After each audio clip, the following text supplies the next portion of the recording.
Maybe beyond that, just recognizing how important it is for us to expose ourselves to the multitude of experiences that are out there. The other thing about the encampment, I think it just anchored me again in commitment to equity and justice and deep friendships. And I really haven't changed very much. And I think I owe a lot of that to the encampment. Thank you. But the sense that even though we didn't always agree, and governance was a little bit of a challenge initially, we were all interested in the world beyond us. We were all passionate about something, and a lot of us have been able to take that interest and turn it into a passion and do something helpful for other people ever since. It's still a very formative, shaping my life experience. The 1970 encampment in White Plains, we heard from David Rothenberg shortly after he founded the Fortune Society to help people get back into the stream of things after prison. And since then, every time I went to New York, I would go down to their office and spend a day or two with people at Fortune Society doing, envelope stuffing, that kind of thing. But the impact of that, I haven't really done a lot of work in that area, but it did have a very strong impact in terms of seeing people who've been in jail for even very serious things as real people who can get out of that environment and put their lives back together in ways that are positive. And for somebody like David to have founded that group, which he really didn't have to do, was also very impressive. And it showed what one person can do, ideally backed up by an encampment type experience. My experience there was very eye-opening, although I knew there was racism, but I think we experienced a lot of that in Barboursville, Kentucky. We were an interracial group in the middle of a hollow in Barboursville, Kentucky, and we got all kinds of pressures from threats, bomb threats, to harassments. And I know our leaders protected us a lot. Something I remember, I don't know, it's just the intensity of the whole thing. There's no words for how every day kind of shaped my thinking about the world and uncovered a lot of the baloney that I had been fed about the world, and solidarity just all through it. I came from Denmark also then, of course, and so I was a little strange to everything. So, but I recognized the word prejudice in a quite new way, and it gave me courage to step in every time I thought it was necessary for the rest of my life. I'm really grateful for it. It means so much. So it formed now I'm working in a union where I can do such stuff every day, and I enjoy it very much.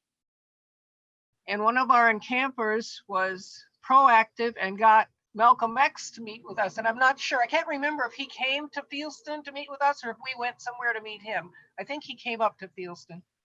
I think most of us from that year developed a sense of empowerment. We felt we could do anything. And I think that helped us through our life. Well, I was in the suburbs of Kansas City and feeling very claustrophobic. I knew there was a world out there, but I couldn't get to it. And finally, with the encampment, I just burst into a world of so many different people with so many different experiences. And it challenged the ways I had, kind of like the unconscious ways that were projected onto me in the growing up, and I loved it. And so I think it really did set the tone for the rest of my life of what I wanted to do and who I wanted to be with, and getting out of that suburban bubble. But we would stay up late into the night just talking about, whatever it was that we were discussing at the time. I remember going to Pierre, South Dakota to talk to the governor. That was like my first introduction to really a different side of politics and how people thought. So like now it all makes sense in the current reality and that which I live. So I've since become involved in education. I'm a school principal in a school that is primarily students from low socioeconomic areas. They're mainly English learners, so students who are classified, one way, but are learning English, and so, but then also English learners who are learning Spanish, so, or English only students who are learning Spanish. So it's kind of the best of both worlds, introducing students to something that they're not, part of or aware of, and so that's kind of how my encampment experience comes full circle to being able to do this and introduce students to the potential, and then also open the eyes and awareness of others uh, to be active, sympathetic, and empathetic to the roles that they're not aware of. We had a real cross section. We had 100 people in Great Falls, which is a lot of people. And I came out of that with a whole new appreciation for what it is to live in a community that is diverse. But I think being able to interact with people different than yourself and being able to address, and the other thing that we did in Great Falls, I'm sure it crosses over to all the different encampments, is get involved in local issues. I was on the environmental team, if you will, in Great Falls, and we cleaned up a part of the Missouri River. So I think learning the responsibility of living in a society like we do, and learning to live with other people that are different than yourself. I think that's the value of the encampment, and that's something that I came out of it with. Will always have that as part of my life, and I will never forget that summer. We really enjoyed each other a lot. So it was a great experience that I'll never forget. It really influenced me a lot too, because I felt, even though I had been a part of the civil rights movement, of the sit-ins on my college campus, I was just a part of that. Having the experience with the encampment left me with a sense of empowerment, that I really had the power to influence other people, to tell our story. I think what it did is it helped equip me with some community development skills, which I went back to my university, which was in Queen's University in Kingston, and started a student volunteer bureau. And it's tended to be a great success. Anyway, after a career in business for a number of years, I got recruited again, and I was the Commissioner General for the World Urban Forum on Sustainable Cities, which was hosted out here in Vancouver, Canada. And anyway, that was an interesting experience. But I do think that the trigger for a lot of that was my time in the encampment.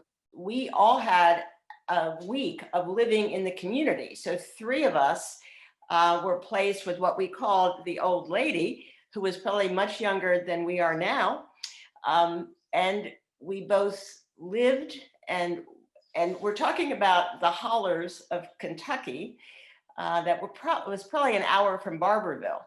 But to live in that community, to walk the rural roads, to meet some of the other families by walking on the rural roads, to visit where the boys stayed in our group was an amazing experience. And our whole focus was poverty, Appalachia, and civil rights. So we saw poverty and lived with the poverty in that week's experience. At the encampment, that's, I think, the first time I met people from other Spanish-speaking countries. There were a lot of Central and South Americans there, as those of you from the Puerto Rico encampment may remember, as well as the US mainland, some from ghettos and inner cities, and some from the Midwest. The variety was amazing to me. Coming from a culture that, at least at the time, tried to restrict the role of women to getting ready to be really good housewives and stuff like that, I made a career in public service, first with the government of Puerto Rico, and then later with the US government, working mostly in civil rights issues. Three things that I wanted to share. First were my roommates, because somebody mentioned the conversations in the room after the programming was a really big deal. I had a Southern Californian Mexican American and an African American from Philadelphia and I. So the three of us probably couldn't have seen the world more differently at the beginning of the encampment, but over that 6 weeks period, we got to know each other and learn from each other and learn to listen to each other. So that was important. The field trip that sticks out in my mind was getting up at 2 o'clock in the morning and jumping on buses to travel to Stockton, California, where we loaded up with the migrant workers who would get on at 4 a.m. And we went out and we went to the fields and we picked strawberries. We listened to the folks who were organizing the Farm Workers Union. We heard from the growers and what their issues were. We were exhausted, but that was perhaps, I never bought a pint of strawberries ever again without thinking about how much work and how little pay people got for giving me the privilege of being able to buy a pint of strawberries. Live together experience. That's what really changes your mind, changes your worldview, and changes your culture, and set me on the road for the rest of my life in terms of my professional career. So I was there with my dad, who was staff. But the most moving experience for me in my life was going to see Cesar Chavez speak. I don't know how many of you remember that, but that was Adam. Yes, we were together, I believe, at that, Adam. It was the first time. I was 11 years old, I think, or 10. And it was the first time I gave something up in my life. I loved that iceberg lettuce, but I gave it up to benefit the farm workers. And what I remember most was having the support of the campers around me, helping me do this thing.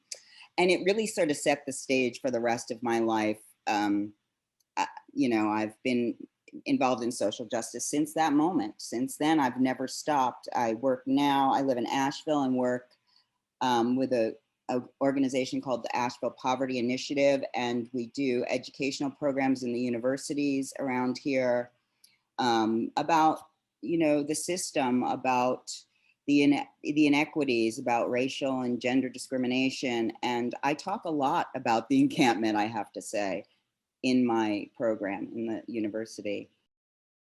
In terms of social justice and social change, I've worked for all the organizations I've worked for have been that. And I was an elected official in Madison, Wisconsin for 8 years, working on many issues related to what I did in encampment. My area was environment, and I got the first energy code passed in Madison for rental housing. What the encampment did for me was it raised my horizons and gave me contacts with people that were being more successful than I was at the time. And I was able to get several advanced degrees, and I was an executive for an insurance company for many years.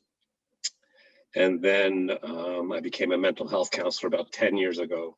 And I did also 10 years of work in peer support for people experiencing loss and grief. And it all kind of fits together. And what I owe the encampment for is really connecting me with very positive people and raising my horizons and stressing the importance of education. So I owe a lot to the encampment. I had never been in an environment in which I couldn't understand the people around me. And clearly 50% or more of my encampment group were non-English speakers. And the rest of us were, well, maybe an eighth of the group were bilingual. And the rest of us were left to feel and experience exactly what it is like to be in an environment in which the only way you're going to communicate is shut up and listen. And for me, that was a mind-bending experience. Yeah, I have a lot of memories of 68 encampment, really learning how complicated and important communication can be. Um, it was just eye-opening to me to listen to participants, colleagues from Puerto Rico and Puerto Rican students from New York City trying to communicate with each other, and um, people from such diverse backgrounds, and then coming together to produce West Side Story. It was putting that on as a whole group was just one of my fondest memories, and learning to communicate across miles and across every possible medium. It was a great experience. My work was in a Head Start program, which was challenging for me because I didn't speak any Spanish. And none of the 4-year-olds, not surprisingly, didn't spoke any English. But I still went on and pursued education. So and that became my career. My biggest impression when I was in Montana, I was 15, one of the younger encampers in the group. And my education workshop, we had a project where we had to lobby the school board of Great Falls, Montana. We wanted to do a study on the dropout rate of migrant children enlisted in the school. And we were kind of surprised that we actually got to meet with them. And the power of petitioning and lobbying adults. And it was immensely important to me that we got our foot in the door. And that's such an important thing, I think, for the kids today, of the young men and women, I should say, who are probably struggling with trying to figure out how to get access to people. The encampment is one of the ways you learn how to do that. And that has remained with me throughout my life of volunteering work with many different groups, always on a volunteer basis, Night Prig and Acorn and on and on. But it started with the encampment when I was 15. Well, I think, as others have said, just meeting people, different cultures, different backgrounds, and learning. It was more than meeting, it was developing relationships. I think that was very important. I think meeting, the only leader I can remember was Harry Bridges of the Longshoremen's Union, and getting his, at that time, I guess it was very leftist views, and today I'm not so sure where he would fit in. And I think the sum of it all led to my interest in helping people on the planet. I joined the Peace Corps, subsequently became a city planner. And so it was, I guess, life altering to me, because as a Southern Black, I'd always thought that we were at the actual bottom of the totem pole, no pun intended, but saw the living conditions that a lot of people who were indigenous had to suffer. And it just was very eye-opening for me. One of the most memorable was when our group hosted a group of men from the John Birch Society. And needless to say, our meeting went on for hours and hours and hours, but it was very, very enlightening. I ended up in education, became bilingual about 25 years ago, and have just planted seeds of, I guess, possibilities into a lot of young men and young women here in this country. This was like 3 months after the assassination of Martin Luther King. So racial politics were at the front, and it was a real education for me coming from my little white Anglo-Saxon bubble in Toronto, which I'd never been out of, to experience these cultures that just seem so much more alive and rich and interesting and fun than the one I came from. Career-wise, I learned a lot about progressive politics there, and that's been part of my life ever since. My career, I guess, is as a jazz musician, music teacher, but you know, I've been in and out of various progressive causes ever since. A group of us started an Occupy Lanark County back when Occupy was a thing a few years ago. I was part of a nuclear weapons disarmament campaign in the late 70s and early 80s during the Reagan and Gorbachev years. So the politics that I picked up on in Puerto Rico has affected me the rest of my life. That was just the beginning of my political education.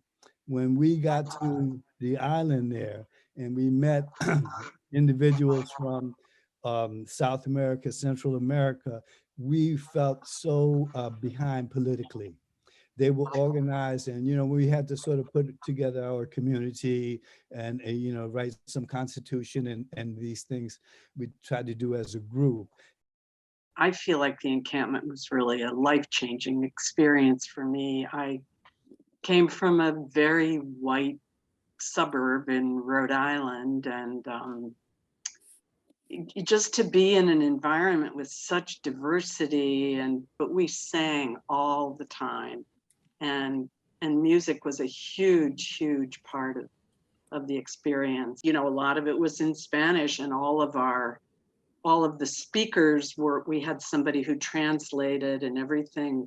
And I transferred to the University of Wisconsin and got involved in, you know, going on strike and trying to change, you know, end the Vietnam War as a result of my experience at the encampment.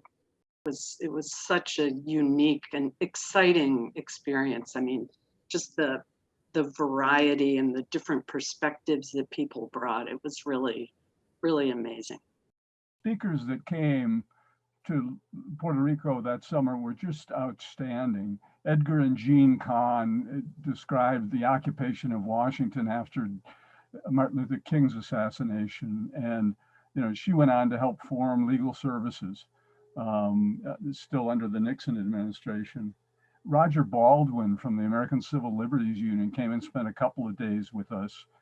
And ironically, I spent the last 27 years of my work career as the executive director of the ACLU in Montana, and Baldwin was one of the founders of the ACLU, actually a founder of the American Union Against Military